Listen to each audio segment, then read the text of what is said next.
Hello, good evening everyone. এখন আমি share করছি একটা চিকেনের ইভিনিং স্ন্যাক্স। তো তোমরা সবাই জানো সন্ধেবেলা হলেই আমাদের কিছু না কিছু খাওয়ার জন্য মনটা খুবই ছটফট করে। আর সেটা যদি হয় চিকেনের কোনো আইটেম, ব্যাস তাহলে তো আর কোনো কথাই নাই, একদম জিভে জল চলে আসে। তো আজকে আমি সেরকমই একটা রেসিপি সবার সামনে শেয়ার করছি। নর্মাল রেসিপি যেরকমভাবে চিকেন ম্যারিনেট করে সেভাবে ম্যারিনেট করে আমি প্রায় 4-5 ঘন্টা এটাকে ফ্রিজে রেখে দিয়েছিলাম। দেন আমি ফ্রাইং প্যানে কিছুটা সর্ষের তেল নিয়েছি। আমি বেশিরভাগ টাইমে সর্ষের তেলটাই খাই, তো আমি সর্ষের তেলটা দিয়েই রান্নাটা করি। বেশিরভাগ রান্নাই আমি সর্ষের তেল দিয়ে করি।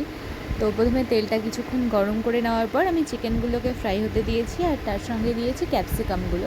যেহেতু ক্যাপসিকামগুলো কুক হতে কিছুটা টাইম নেয়, তাই আমি আগে ক্যাপসিকামগুলো দিয়ে নিয়েছি। তারপর আমি কিছুটা পেঁয়াজ আর টমেটো হালকা লবণ দিয়ে একটু মাখিয়ে রেখেছিলাম যাতে ওটা একটু নরম হয়।